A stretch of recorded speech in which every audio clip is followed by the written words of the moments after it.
creio que os irmãos lembram que nós estamos vendo os homens de Deus do passado.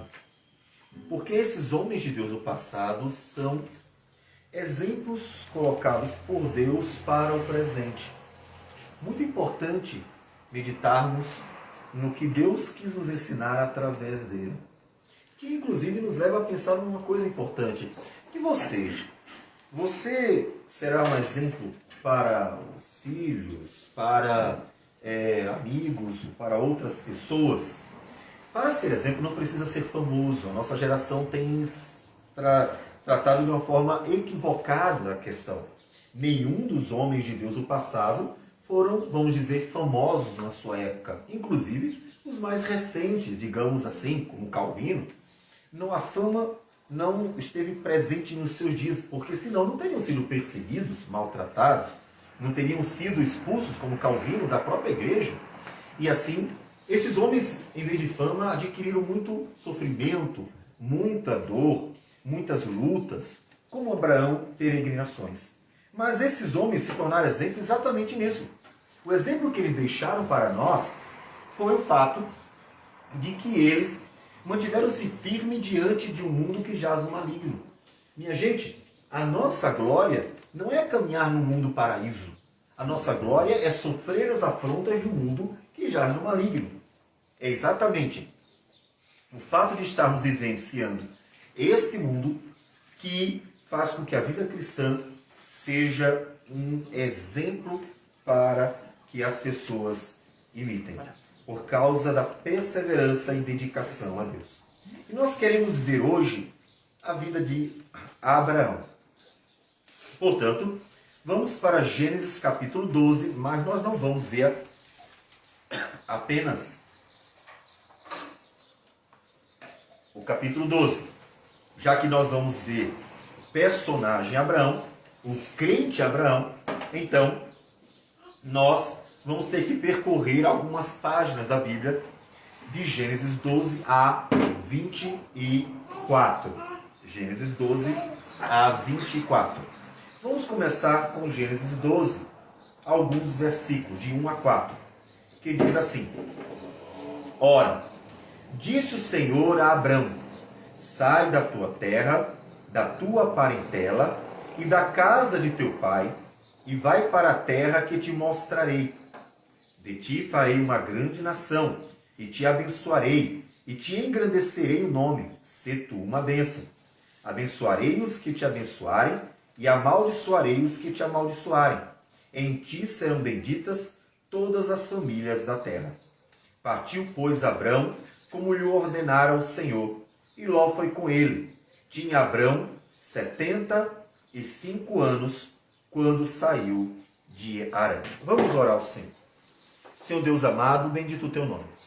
Agradecemos e glorificamos ao Senhor por tudo, porque o Senhor fala por meio da tua palavra, de forma que o teu Espírito age poderosamente em nossas vidas, para que perseveremos, amadureçamos, cresçamos na fé e vivamos para a tua glória nos nossos dias. Pedimos, portanto, que o Senhor esteja abençoando-nos nesse momento, de tal forma que compreendamos a tua palavra. E não só compreendamos a tua palavra, mas tenhamos ela aplicada às nossas vidas, aplicada para o dia a dia, e assim possamos ser bênção, não só no culto, mas uma bênção todos os dias de nosso viver. Que o Senhor, ó Deus, receba a nossa oração e me fale conosco. É o que nós pedimos em nome de Jesus. Amém, Senhor. Amém. Pois bem, Abraão não era um conhecedor de Deus antes do chamado. É importante que nós tenhamos esse conhecimento, porque isso mostra a graça de Deus para com Abraão. Josué capítulo 24. Josué 24.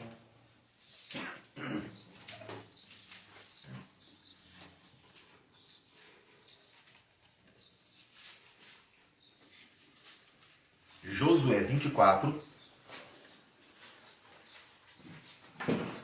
versículo 14 diz assim: Agora, pois, temei ao Senhor e servi-o com integridade e com fidelidade. Deitai fora os deuses aos quais serviram vossos pais, da além do Eufrates e no Egito, e servi ao Senhor. Porém, se vos parecer mal servir ao Senhor, escolhei hoje a quem servais, se aos deuses a quem serviram vossos pais, que estavam da além do Eufrates, ou aos deuses dos amorreus, em cuja terra habitais. Eu e minha casa serviremos ao Senhor. Só que quando ele fala seus pais, ele está se referindo a Abraão também. O versículo de número 2 diz assim: Então Josué disse a todo o povo: Assim diz o Senhor, Deus de Israel: Antigamente vossos pais Tera, pai de Abraão, e de Naó, habitaram da além do Eufrates e serviram a outros deuses. Eu, porém, tomei Abraão, vosso pai, da além do rio, e o fiz percorrer a terra de Canaã. Então observe que o início da jornada de Abraão se dá com o chamado de Deus. Ele não conhecia Deus a tal ponto de estar servindo ao Senhor antes. Deus foi ao encontro de Abraão. Inclusive isso é muito importante. Observe, não foi Abraão que foi a Deus, foi Deus que foi a Abraão. Perceberam? Veja, imagine um homem que está vivendo numa sociedade já idólatra e veja como, de fato, os descendentes de Sete, que deveriam estar andando com o Senhor, com o passar do tempo foram se perdendo. A tal ponto que ele diz, o Tera, o Abraão, eles já estavam numa cidade idólatra. Já estavam vivendo numa cidade idólatra. Ou seja, Noé manteve-se firme, e aí vem os seus filhos, né? O Sem é a genealogia, é o escolhido, vem a genealogia, e aí vão se perdendo de novo.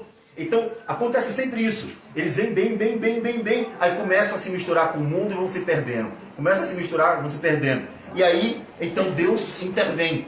Acontece de novo. Vem Noé, bem, Sem, bem, e aí começa a se misturar com o mundo, e aí começa a se perder, e aí Deus intervém. Abraão é uma intervenção de Deus. Porque quando Abraão foi chamado por Deus, eles já estavam servindo outros deuses. Tão pouco tempo, e já estavam servindo a outros deuses. Então, observe como o homem é propenso para o mal e como Deus é gracioso. Atente para isso. É tão importante essa doutrina, a convicção de que não fomos nós que procuramos e encontramos a Deus, mas que foi Deus que graciosamente foi ao nosso encontro e nos chamou. Por que isso é importante? Porque isso nos ajuda a manter firme no coração a convicção do amor incondicional de Deus. Porque se foi Deus que foi ao meu encontro, então não foi algo que ele viu em mim. Não foi algo que ele disse assim: Abraão, gostei de Abraão. Abraão é assim. É verdade que quando olhamos para Noé, diz, né? Noé era um homem justo, íntegro e justo, né? Agradou a Deus. Todavia, podemos dizer que a respeito de Noé e de todos os outros, também Deus esteve operando graciosamente na sua vida. Isso deve trazer ao seu coração uma certa segurança. Não a segurança de posso fazer o que eu quiser, mas a segurança de que Deus me amou primeiro. E eu sei que apesar de quem eu sou, Ele não vai me abandonar por isso. Ele não vai me deixar por isso. Porque Ele me amou primeiro. Essa segurança é fundamental. Então Deus foi ao encontro de Abraão. E Ele que disse a Abraão: eu quero separar você do mundo. Percebe uma outra questão importante? Abraão, separar você do mundo.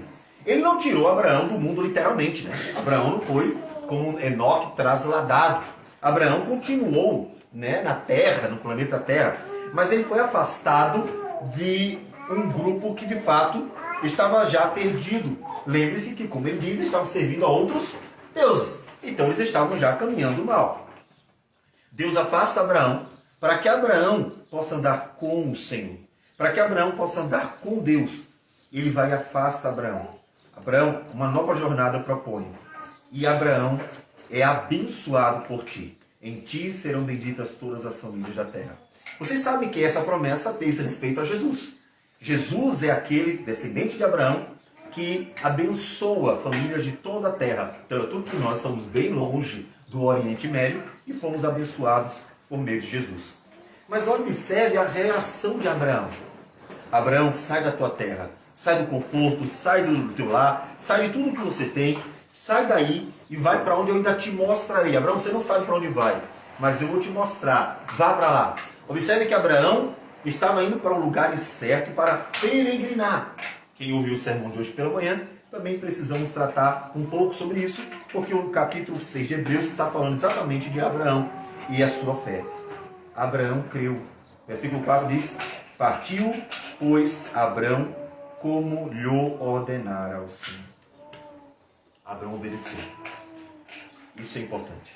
E aí a primeira coisa que nós queremos falar de Abraão. Abraão tem uma fé obediente. Você crê em Deus? Se eu perguntar para cada um especificamente, você crê em Deus? Você crê que Ele é o Criador, que Ele é o Senhor de tudo, portanto Ele é Deus, que Ele é o Salvador? Você crê em Deus como a Escritura nos revela? Você crê? Então, obedeça. Quando a Bíblia fala da obediência, não é para que nós nos gloriemos na obediência. A ideia da obediência é que ela expressa a nossa fé em Deus. Tiago, a gente leu o capítulo 1, né? Vamos para o capítulo 2 de Tiago. Tiago, capítulo 2.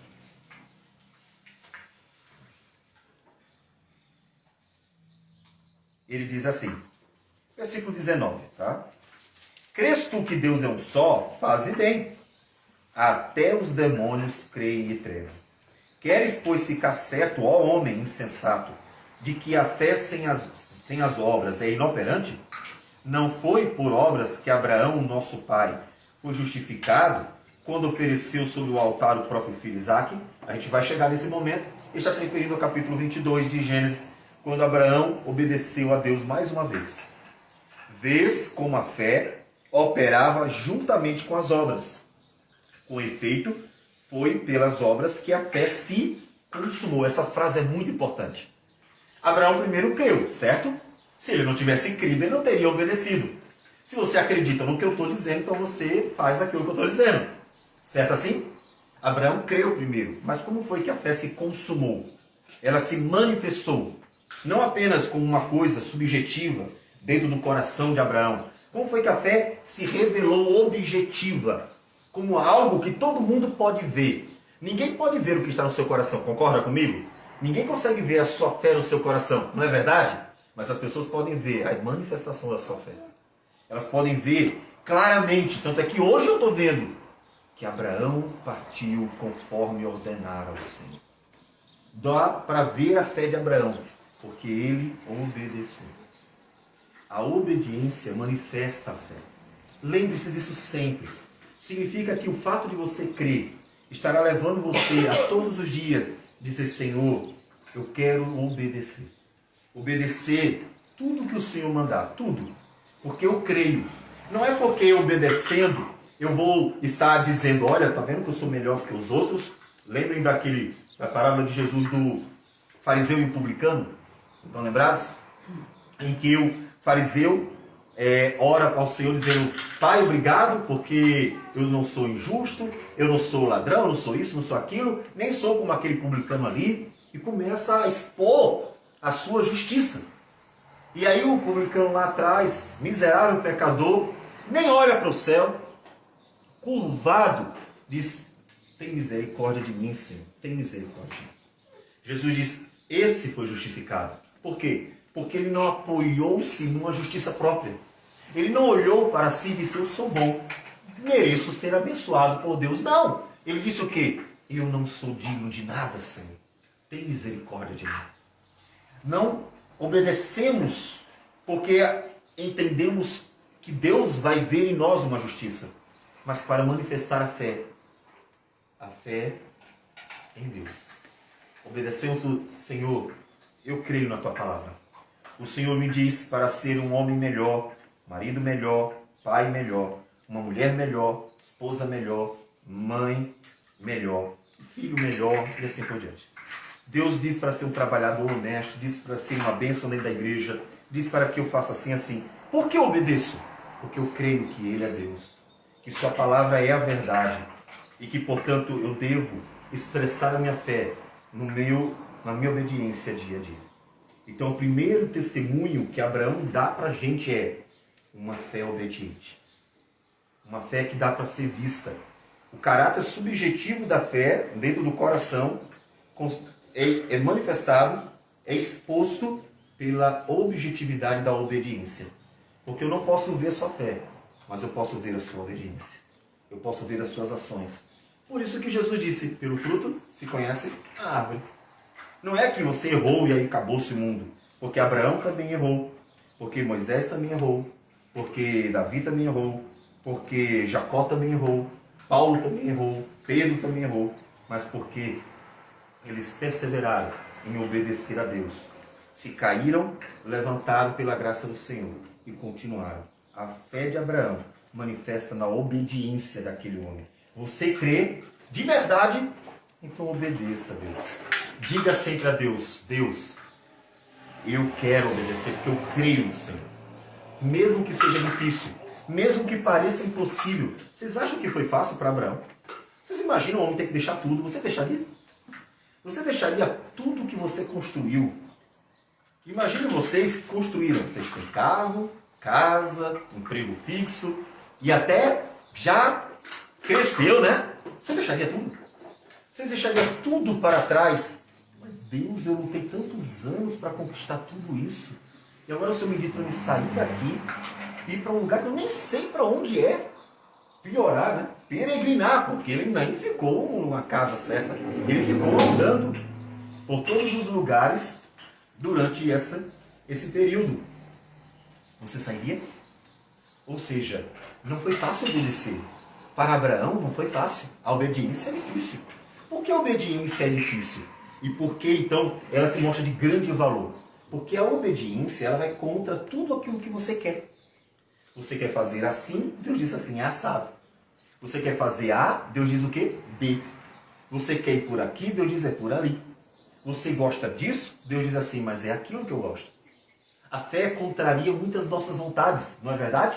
A fé muitas vezes contraria o nosso querer. Fazemos planos, queremos satisfazer nossos desejos, temos sonhos e queremos, nossos esforços, conquistar muitas coisas. E Deus muitas vezes frustra nossos planos, frustra as nossas vontades, porque a vontade de Deus é boa, perfeita e agradável. E a sua? É? Então, Deus, Ele deve ser obedecido em toda e qualquer situação.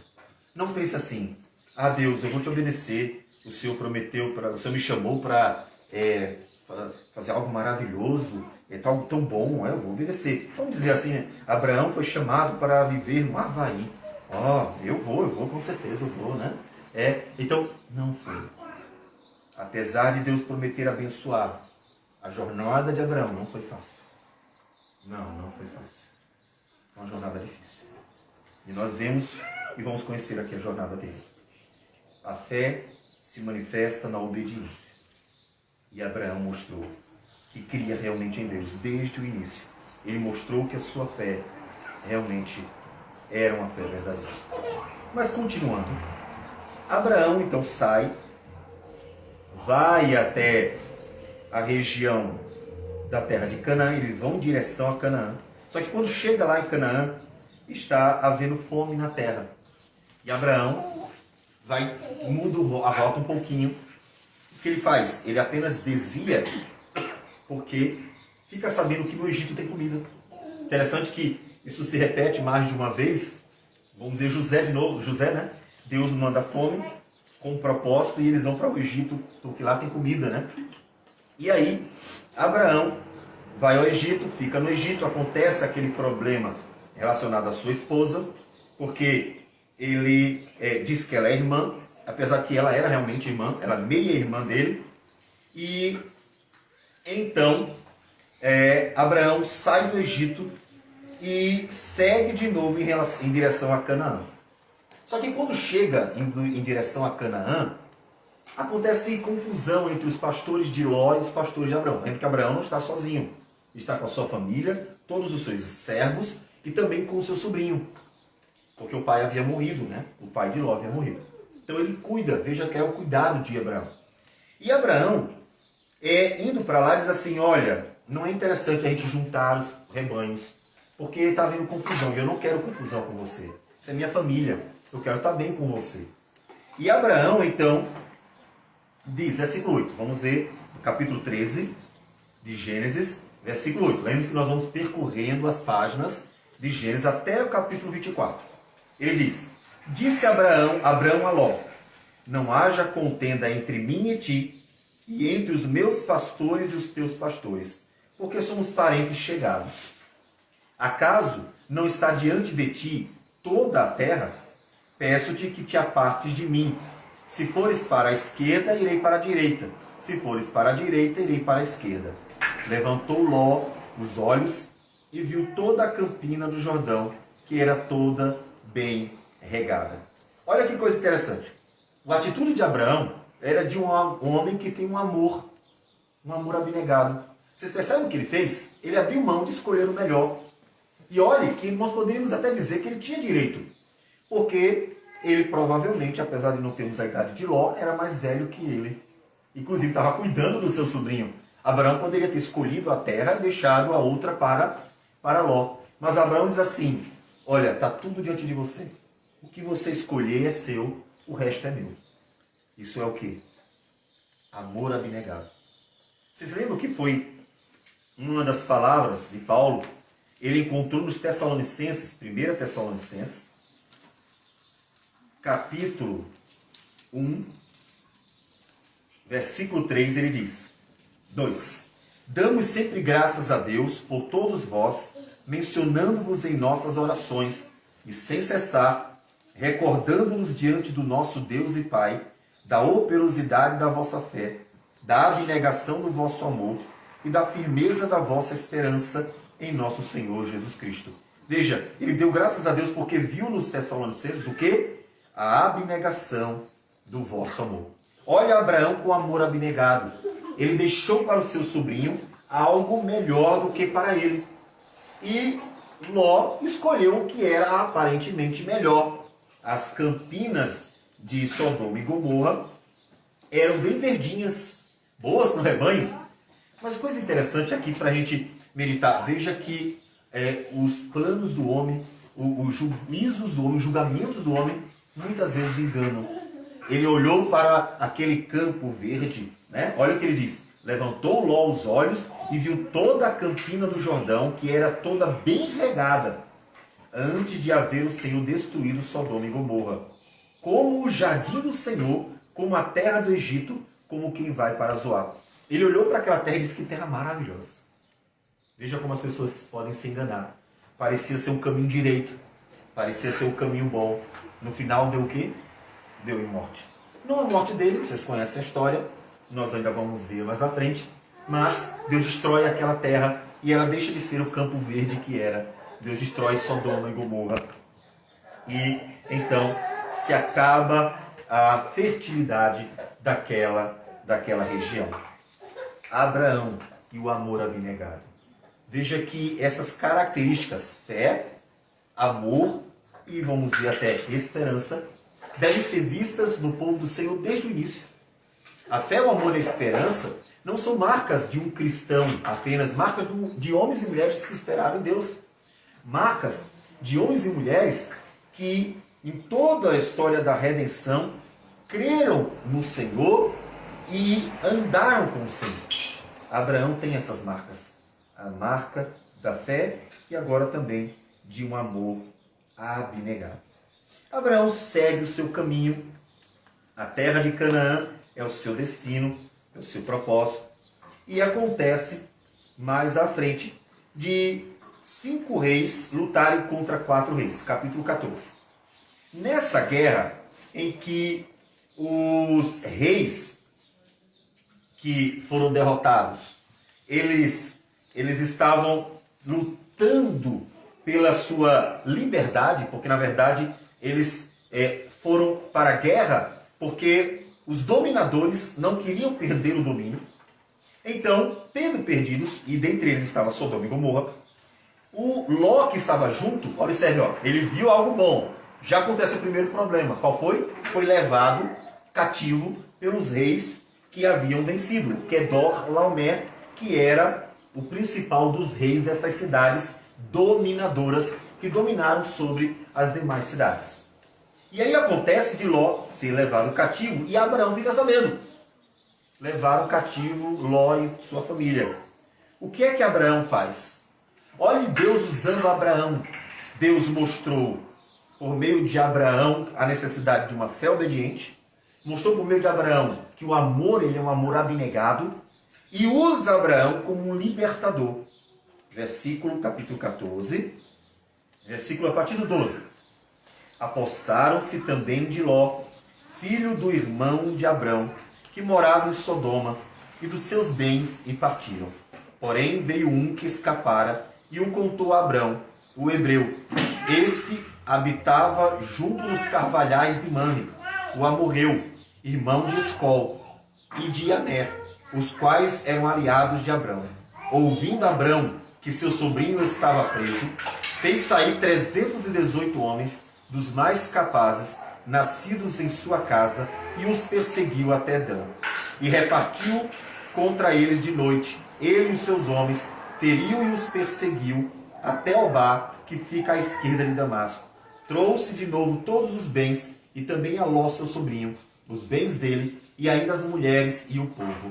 Após voltar Abrão de ferir a Quedor Laomé, e aos reis que estavam com ele, saiu-lhe ao encontro o rei de Sodoma, no vale de Savé, que é o vale do rei. Abraão foi com 318 homens. Nós não sabemos quantos estavam na guerra. Talvez até muito mais do que isso. Não podemos duvidar, porque inclusive Deus deu vitórias a Israel em outros momentos, com números muito menores contra números muito maiores. Talvez a maior, pelo menos é o que nós temos de informações bíblicas, seja a de Gideão. Lembram que Gideão, com apenas 300 homens, lutou contra 135 mil homens midianitas. Não foram 1.000, 2.000, 3.000, 135 mil. Dá para ver o quanto é que o maior estádio comporta 70 mil pessoas? Imagina, 135 mil homens e apenas 300 para lutar contra eles. Para mostrar a glória de Deus, o poder de Deus, e que toda a vitória do povo de Deus se encontra no próprio Deus. Deus é quem dá a vitória ao seu povo.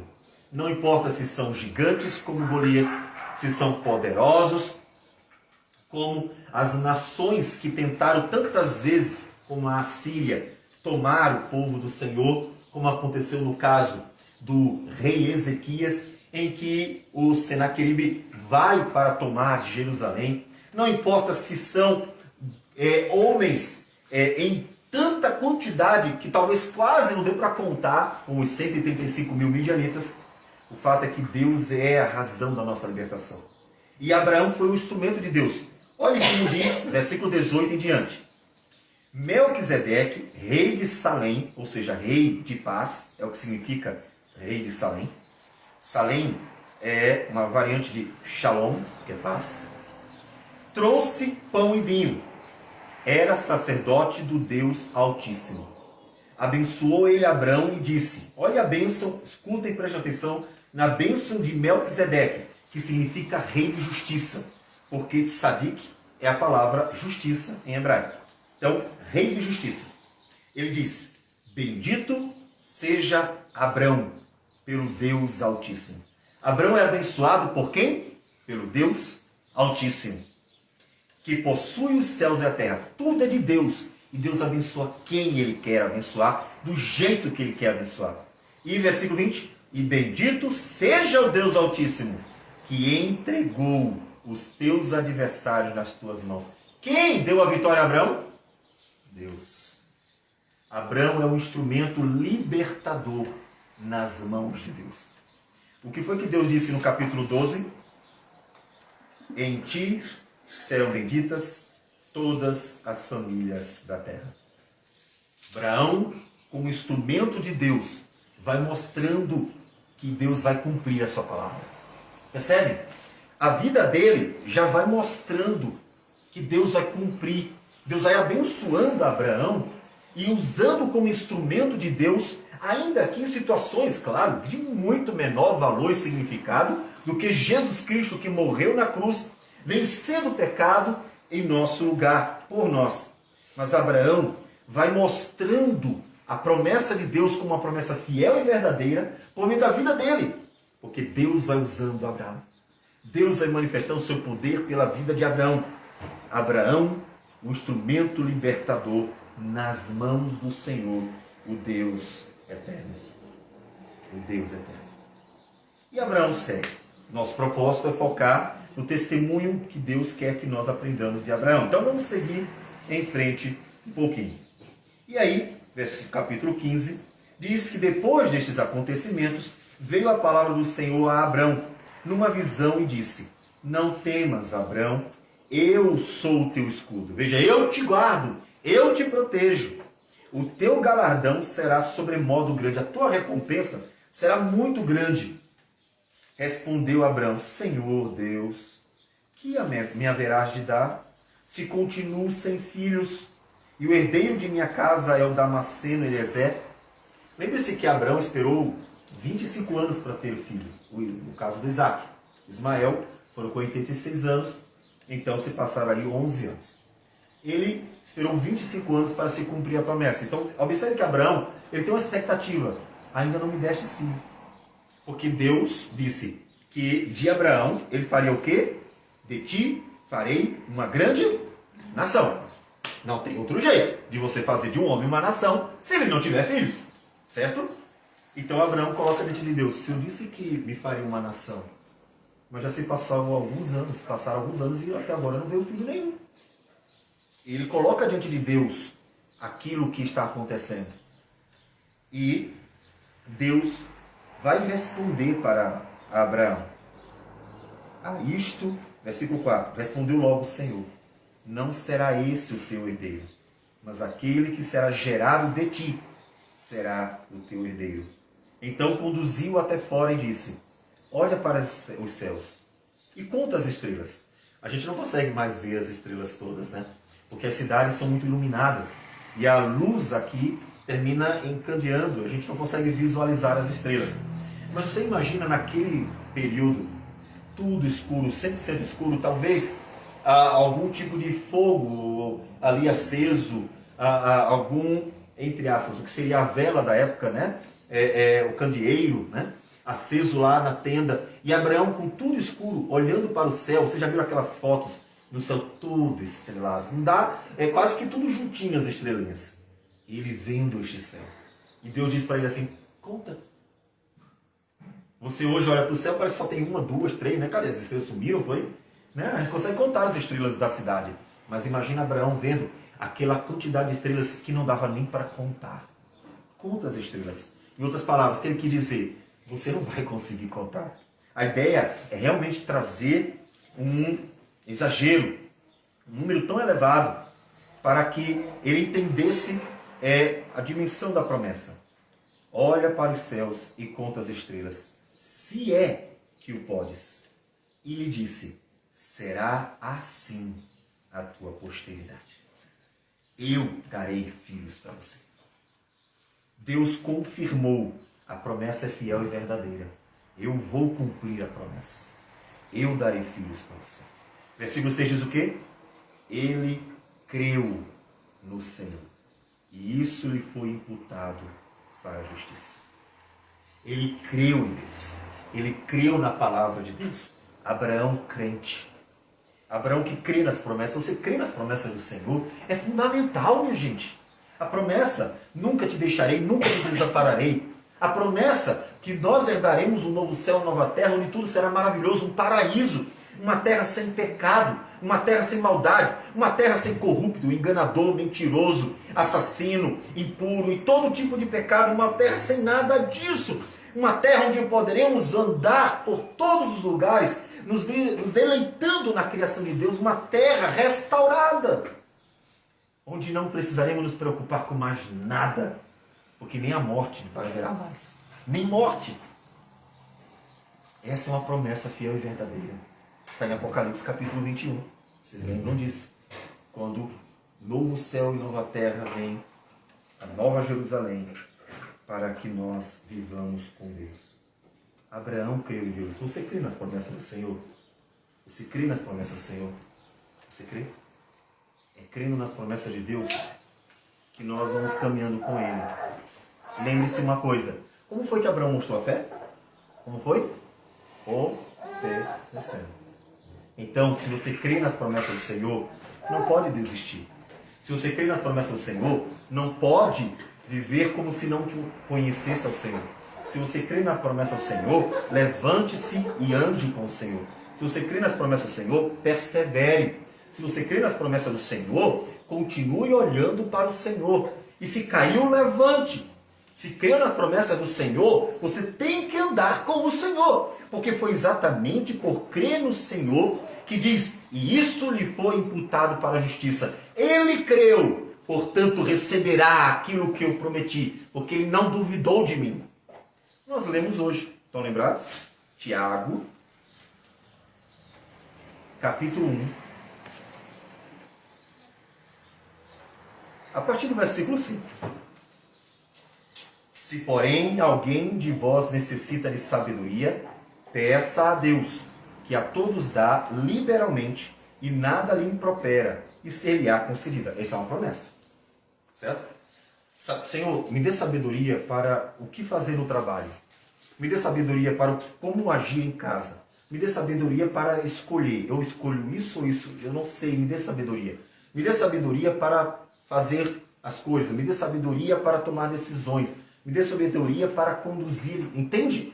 Na vida a gente precisa de sabedoria para tudo. Certo? Tudo. Você no trabalho precisa de sabedoria, em casa precisa de sabedoria, na rua precisa de sabedoria, na igreja precisa de sabedoria. Precisa de sabedoria para tudo. E há uma promessa. Qual é a promessa? Peça a Deus, que a todos dá liberalmente. Promessa. Então você não pode duvidar. Você não pode pedir, será que Deus vai dar? Você tem que crer. E tem que pedir com confiança. Olha como ele diz. Peça, porém, com fé. Ou seja, como Abraão. Em nada duvidando. Pois o que duvida é semelhante à onda do mar, impelida e agitada pelo vento.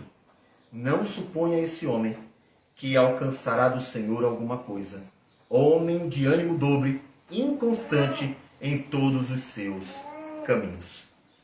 Percebe? Pedir com fé é ter convicção de que Deus está falando a verdade.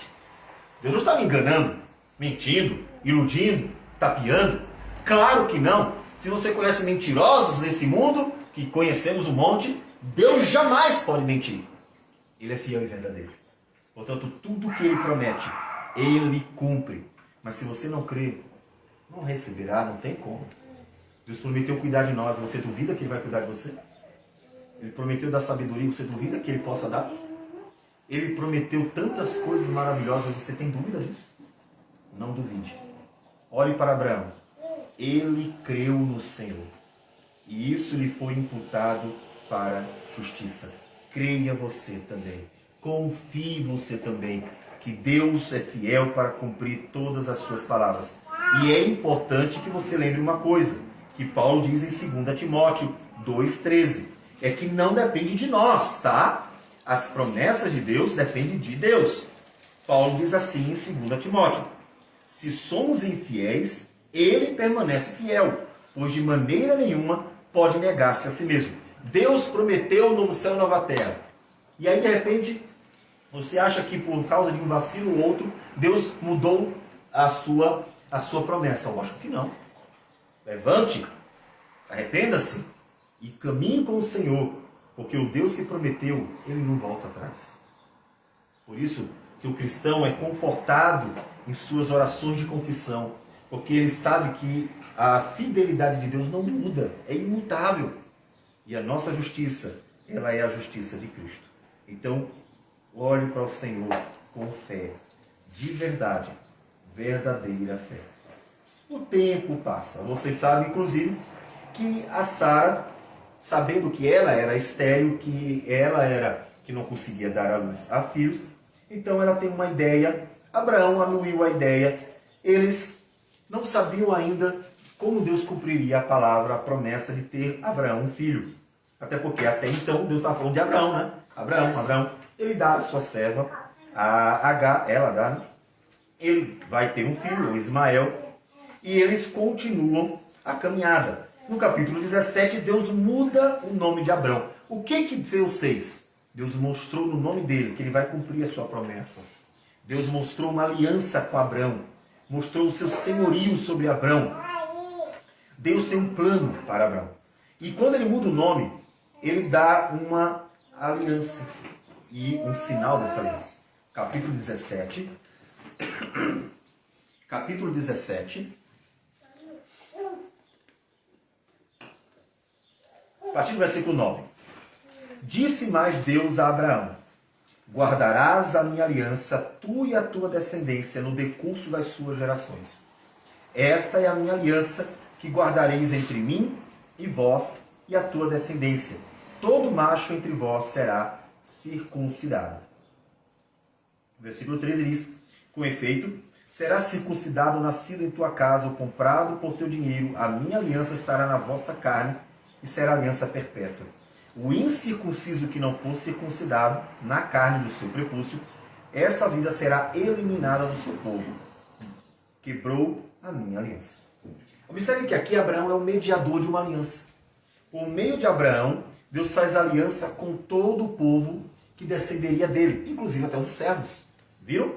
Quem estivesse na família de Abraão seria abençoado. Isso é importante a gente entender, porque as alianças de Deus têm um caráter familiar. Deus fez aliança com Adão, a leva foi abençoado. Deus fez aliança com Noé, a família toda foi abençoada. Deus fez aliança com Abraão, não só a família, todo mundo que estava dentro, escravos, todos que estavam vivendo dentro do grande clã de Abraão foram abençoados. E assim por diante. Porque Deus trabalha com famílias. E ele se tornou mediador da aliança. O mediador. Outra vez Abraão como instrumento de Deus, glorificando a Deus. E o descendente de Abraão seria o mediador de uma superior aliança. A Hebreus nos fala, Jesus Cristo é o mediador de uma aliança superior. Uma aliança feita no sangue dele, uma aliança que dura para sempre, uma aliança que realmente nos traz vida eterna, porque foi feita no próprio Filho de Deus, por meio do seu sangue. Abraão é um instrumento de Deus. Olha que coisa importante, como é importante estar andando com Deus. Por meio da caminhada de Abraão com Deus, Deus abençoou outras vidas. Pensa nisso. Deus, por você andar com Ele, abençoar outras vidas. Quantas vidas são abençoadas pela tua vida? No trabalho, em casa, na rua, na igreja. Você sabe que dentro do corpo visível, a igreja visível, né, é a joio e trigo. Lembra que Jesus disse, parábola do joio e do trigo, certo? Por que o joio que está no meio da igreja visível, que um dia disse assim, não, eu creio em Jesus. Lembra de Simão Mágico? Lembra? Creu, foi batizado, depois fez o quê? Quis comprar o dom do Espírito. Estão lembrados dele? Joio no meio do trigo. Veja, por que o joio no meio do trigo é abençoado? Porque Deus está abençoando o trigo. E a chuva que cai, não cai só sobre o trigo. Vocês já imaginaram uma terra, né? O trigo, tá? Tudo plantado ali, uma terra bem grande, e a chuva caía os pinguinhos só no trigo. Aquilo é trigo, aquilo é joio, sem água. Só nos trigos. Não é assim que cai a chuva. Jesus disse que Deus é tão bom que derrama chuva sobre justos e injustos. Lembra? Em Mateus, Jesus mostra a bondade de Deus. E é assim. Todos que estão dentro da relação com o povo de Deus, ou com os cristãos, terminam sendo abençoados. Olha que coisa interessante, como essa aplicação é fundamental. Paulo aplica isso à relação até conjugal. 1 Coríntios, capítulo 7. 1 Coríntios, capítulo 7. A partir do versículo 12. Ao mais digo eu, não, Senhor, se algum irmão tem mulher incrédula, e esta consente em morar com ele, não a abandone. E a mulher que tem marido incrédulo, e este consente em viver com ela, não deixe o marido. O que aconteceu? Um casal, uma família, um dos dois se converteu. Certo? Ou um homem ou uma mulher, um dos dois se converteu. Mas o outro não se converteu. E aí ele diz assim, olha, Você se converteu, a mulher não, ou o contrário, não deixe, continue, segue em frente. Aí olha o que ele fala sobre isso. Porque o marido incrédulo é santificado no convívio da esposa. E a esposa incrédula é santificada no convívio do marido crente. Doutra sorte, os vossos filhos seriam impuros, porém agora são santos. Pela relação de um só. Um dos dois é cristão. A família toda é abençoada. Abraão, mediador da aliança.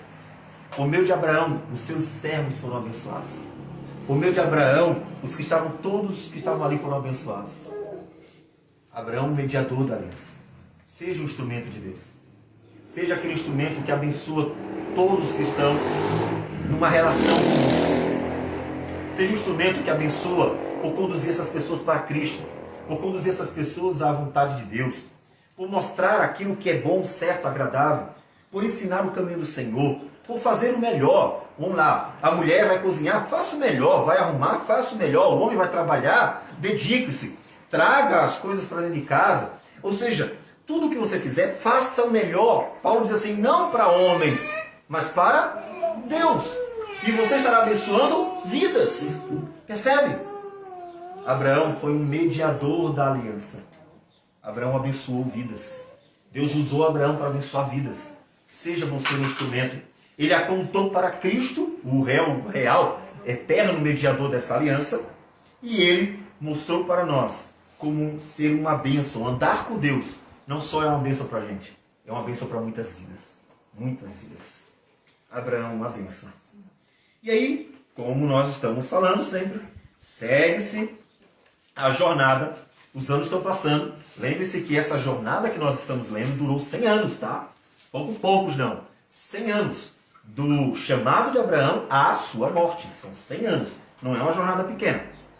E nessa caminhada, capítulo 18 diz que apareceu o Senhor a Abraão nos carvalhais de Manre, quando ele estava sentado à entrada da tenda, no maior calor do dia. Levantou ele os olhos, olhou, e eis 3 homens de pé em frente dele. Vendo-os, correu da porta da tenda e ao seu encontro prostrou-se em terra e disse, Senhor meu, se acho mercê em tua presença, rogo-te que não passes do teu servo. E Abraão então prepara para eles um banquete e eles comem na presença de Abraão. É interessante como a relação de Abraão era uma relação de amigo de Deus. Tiago, capítulo 2. Tiago, capítulo 2. O autor nos diz o seguinte, versículo 23. Ele diz, e se cumpriu a escritura a qual diz, ora, Abraão creu em Deus, e isso lhe foi imputado para a justiça, e foi chamado amigo de Deus. Abraão, o amigo de Deus. Abraão falava face a face com Deus. Abraão falava face a face. Isso aconteceu também com Moisés. Êxodo capítulo 33. Êxodo 33. Versículo 11. Diz assim. Falava o Senhor a Moisés face a face, como qualquer fala a seu amigo. Então voltava Moisés para o arraial. Amigo de Deus. Eles falavam pessoalmente com Deus. Ou seja, não apenas em visões, não apenas em sonhos, pessoalmente. Como Abraão falava face a face com Deus. Abraão andava com Deus. Nós vimos isso em Enoque, vimos isso em Noé, lembra? Enoque andou com Deus, Noé andou com Deus. Falava face a face, ande com Deus. Não faça da vida com Deus uma mera formalidade. Para muitas pessoas, a caminhada com Deus parece que se resume a uma formalidade de um rito cultico, que ainda que seja uma ordenança de Deus, sim, Deus ordena que nós o adoremos, mas não é o limite da nossa relação com Deus. Não restringe a nossa relação com Deus. Ah, nossa relação com Deus é ir ao culto, fazer tudo como diz o script, bem bonitinho e pronto. É tudo isso. Não. Eles andavam com Deus como amigos. Ore a Deus todo dia como amigo. É claro que nós não estamos nos referindo a essa visão de amizade, meio que às vezes exagerada no desrespeito, né? Os jovens, quando estão brincando, exageram um pouco às vezes. É aquela amizade juvenil. Nós estamos falando de uma amizade séria, de homens sérios que sabem que a amizade não significa desrespeito. O amor não atropela o respeito. O amor preserva o respeito.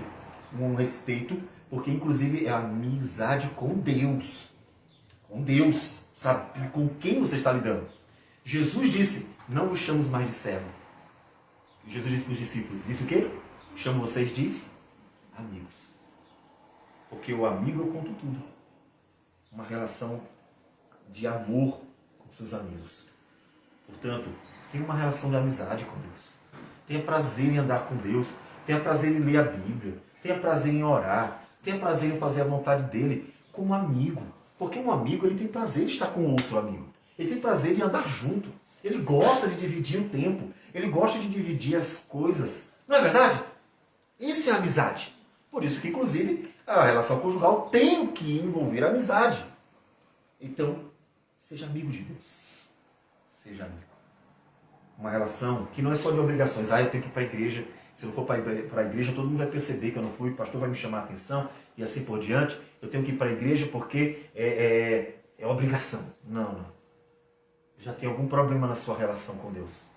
Se você vai ao culto porque você tem uma sensação de obrigação apenas, eu não estou dizendo que não seja, porque até é uma convocação. Lembra? No Antigo Testamento dizia a convocação da Assembleia. É uma convocação, ou seja, do povo de Deus. O povo não era convidado, era convocado. Mas se você vai para o culto por causa de uma obrigação apenas, tem um problema na sua relação com Deus. Seria como dizer assim, vamos para um rodízio de sushi, né? E dizer assim, bora? E dizer assim, eu vou, é o jeito, né? Tem que ir. Entende? Você não vai para o compromisso porque é uma obrigação. Porque o outro vai dizer assim, puxa, eu estou aqui só porque é uma obrigação. Que se eu fosse, eu ia reclamar, em casa eu ia ficar enchendo meu saco, porque eu não fui, aquela coisa toda. E aí eu tenho que ir. Eu estou pegando só, obviamente, uma ideia. O outro vai dizer assim, puxa, nem vou mais. Você chamaria uma pessoa para ir para um lugar, digamos, seu aniversário, e a pessoa, você descobre que só foi por obrigação, você se chamaria outra vez aquela pessoa? Provavelmente você pensaria duas vezes. Ela nem quer, não gosta. Você ficaria meio que cismado. Por quê? Porque você espera que relações fraternas sejam relações de amor. Sejam relações em que você gosta de estar com as pessoas. Não quero entrar nos detalhes, naquele dia eu estava bem, estava com diarreia, não estou falando nada disso. Estou falando de coisas, situações normais da vida. Uma relação fraterna é uma relação de amor. Não é uma relação de obrigação apenas. É uma relação de amor. Você não pode se sentir obrigado ao culto. Porque se você me disse que você só participa do culto porque você se sente obrigado a participar, então você está com um problema na sua relação fraterna com Deus. A sua relação de amizade com Deus está com um probleminha. Está precisando de uma DR. Entende? O seu amor para com Deus deve ser um amor como o de Abraão. Abraão conversava com Deus face a face. Moisés conversava com Deus face a face. E eles, como um amigo, conversa com o outro. Havia uma relação de verdadeiro amor. Um amor entre eles e Deus. Abraão segue a jornada, sempre assim, né? Nesse momento, ele não vai caminhar para outro lugar. Abraão, diante de Deus, vai ser conduzido por Deus a uma situação importante. Versículo 16 diz assim: tendo se levantado dali aqueles homens, olharam para Sodoma e Abraão ia com eles para os encaminhar. Aconteceu o momento já, né? Comeram, houve todo aquele momento, e Abraão vai encaminhando eles porque eles estão se dirigindo para Sodoma e Gomorra. Os anjos, inclusive, vão, né? O Senhor fica lá com Abraão. E olha o que ele diz. Disse o Senhor, versículo 17 do capítulo 18: ocultarei a Abraão o que estou para fazer, visto que Abraão certamente virá a ser uma grande e poderosa nação, e nele serão benditas todas as nações da terra. porque eu o escolhi para que ordene a seus filhos e a sua casa depois dele, a fim de que guardem o caminho do Senhor e pratiquem a justiça e o juízo, para que o Senhor faça vir sobre Abraão o que tem falado a seu respeito. Abraão foi escolhido por Deus para encabeçar toda a família. É claro que aqui eu preciso me dirigir exclusivamente para os homens, postos por Deus como cabeça do lar. Abraão tinha que conduzir a família na palavra de Deus. Mas ao mesmo tempo eu posso dizer para as mulheres uma coisa importante. Deus deu às mulheres um papel de serem mestras do bem das mais jovens. Ou seja, ensinarem, como diz Paulo a Tito. Observe o que diz Paulo a Tito, no capítulo de número 2. Tito, capítulo de número 2. Versículo 3. Quanto às mulheres idosas, semelhantemente que sejam sérias em seu proceder, não caluniadoras, não escravizadas a muito vinho, sejam mestras do bem, a fim de instruírem as jovens recém-casadas a amarem ao marido e a seus filhos, a serem sensatas, honestas, boas donas de casa, bondosas, sujeitas ao marido, para que a palavra de Deus não seja difamada. Aqui, de fato, a palavra é para Abraão. E Abraão, como um exemplo aqui, chama todo homem a liderar o seu lar. Mas para não deixar de aplicar a necessidade de estarmos sendo instrumentos de Deus para abençoar os mais jovens, lembre-se as mulheres, que também foram postas como mestras do bem, para ensinar as mais jovens a amarem o marido, seus filhos, serem boas donas de casa e assim por diante. Abraão, ele teve um papel importante nas mãos do Senhor. Ele ensinou seus filhos a andar na palavra de Deus, e principalmente o Isaac, que era o descendente escolhido. Mas, nessa conversa, acontece então Deus dizer para Abraão que ele está indo para Sodoma e Gomorra, que a informação, ou seja, a intercessão, poderíamos dizer que os anjos disseram ao Senhor: Senhor, nós temos andado pela terra e vimos que aquela cidade é demasiadamente má.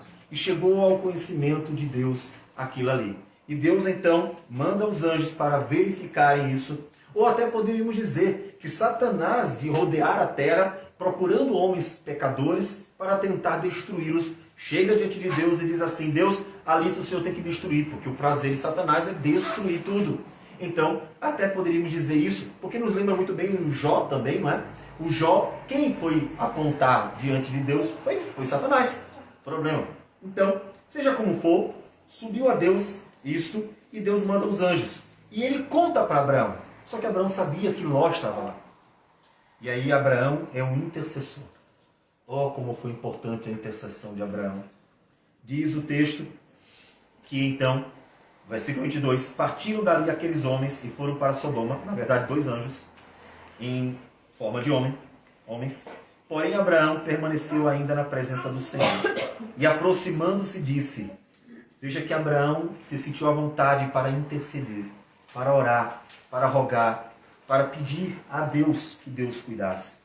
E disse, se houver porventura 50 justos na cidade, destruirás ainda assim e não pouparás o lugar por amor dos 50 justos que nela se encontram. Imagina, poupar a cidade toda por causa de 50 justos. O Deus que não destrói o ímpio com o justo. E ele intercede, porque sabia que Ló estava lá.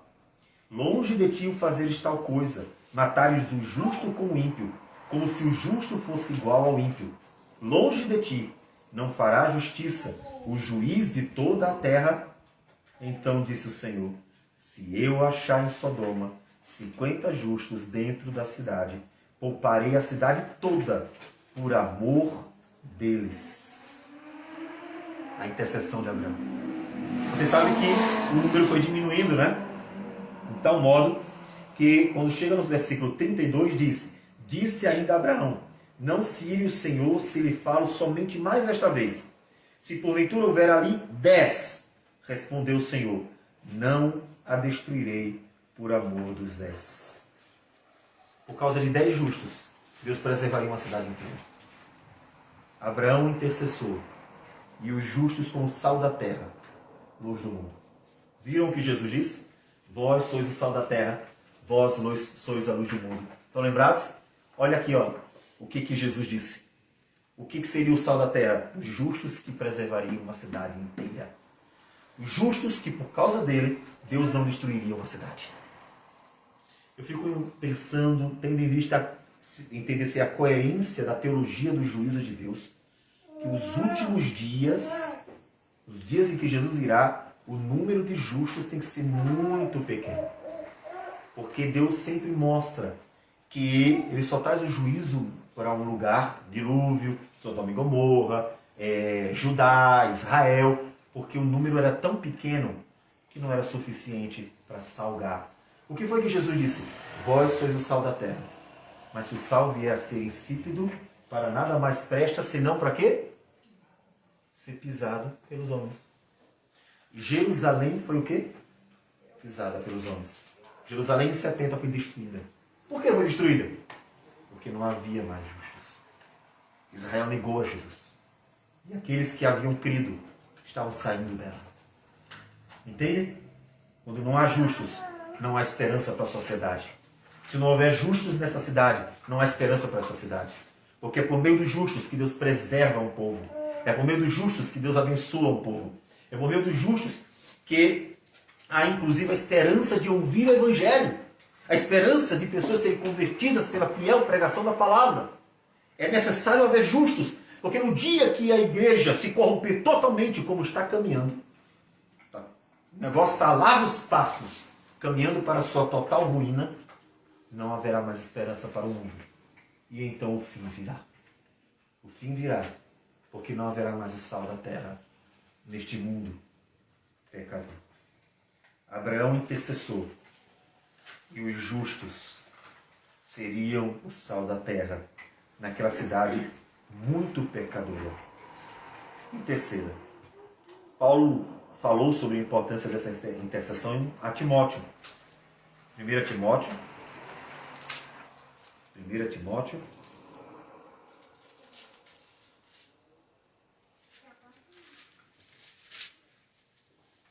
capítulo 2, diz assim: Antes de tudo, pois, exorto que se use a prática de súplicas, orações, intercessões, ações de graças em favor de todos os homens, em favor dos reis e de todos os que se acham investidos de autoridade, para que vivamos vida tranquila e mansa, com toda piedade e respeito. Isto é bom e aceitável diante de Deus, nosso Salvador. Versículo 8. Quero, portanto, que os varões orem em todo lugar, levantando mãos santas, sem ira e sem animosidade. Deus se agrada, e muito, das intercessões da igreja. Deus não se aborreceu com Abraão. Poderia dizer assim, Deus se aborreceu com Abraão. Abraão, deu, né? 50, 45, 40, e assim foi. Deu, Abraão? Não. Por que Deus não se aborreceu com Abraão? Porque agrada a Deus ouvir as intercessões do seu povo. Ouvir o seu povo que confia no poder de Deus, na misericórdia de Deus, na bondade de Deus. Ouvir o seu povo falar com Deus, por ter prazer em falar com Deus. Deus se agrada disso. Deus gosta. Nunca pense, estou perturbando Deus. Deus não tem que se preocupar com minhas bobagens. Ele já tem tanta coisa para se preocupar. Às vezes, parece que alguns cristãos têm essa impressão de que as orações podem perturbar um pouco a Deus, porque só o que é muito importante deveria ser colocado diante de Deus. Quem disse isso? A oração dominical nos ensina a orar até pelo pão nosso de cada dia. O pão nosso de cada dia é aquilo que você poderia dizer ser o mais básico da vida. É o elemento mais básico. Eu preciso para viver do pão. O Senhor me deu o pão básico. Mas observe, você tem muito mais do que o pão. Porque eu tenho visto que todo mundo tem celular na mão. E não é uma necessidade. Ainda que seja muito útil. Não é uma necessidade. Nós, pelo menos não é vital, né? Nós somos abençoados por Deus. Abraão, sal da terra também, um instrumento de Deus, um instrumento do Senhor. E ele vai orar em outro momento. Observe um outro momento de intercessão de Abraão. No capítulo 20 diz assim: partindo Abraão dali para a terra do Neguebe, habitou entre Cádiz e Sur e morou em Gerar. Disse Abraão de Sara, sua mulher: ela é minha irmã. Assim, pois, Abimeleque, rei de Gerar, mandou buscá-la. Deus, porém, veio a Abimeleque em sonhos de noite e lhe disse: vais ser punido de morte por causa da mulher que tomaste, porque ela tem marido. Ora, Abimeleque ainda não a havia possuído. Por isso disse: Senhor, matarás até uma nação inocente. Não foi ele mesmo que me disse: é minha irmã? E ela também me disse: ele é meu irmão? Com sinceridade de coração e na minha inocência foi que eu fiz isso. Respondeu-lhe Deus em sonho: bem sei que com sinceridade de coração fizeste isso. Daí eu o ter impedido de pecares contra mim e não te permiti que a tocasse. Agora, pois, restitui a mulher a seu marido, pois ele é profeta e intercederá por ti. E viverás. E viverás. Abraão, o profeta. Abraão era um profeta de Deus. Em certo sentido, podemos dizer que todo o povo de Deus é profeta. Vocês lembram quando Deus tirou do Espírito que capacitava Moisés e colocou em 70 para que o ajudassem no cuidado com o povo? E fora do arraial, duas pessoas que eram escolhidas, que não estavam no meio, também começaram a profetizar. E aí o Josué ficou com ciúmes por Moisés. Moisés, ó, impeça, estão profetizando lá fora. E então, Moisés assim, está com ciúmes por mim? Ele assim, tomara todo o povo de Deus fosse profeta. Essa palavra se cumpriu no Novo Testamento, quando o Espírito de Deus foi dado a todo o povo de Deus.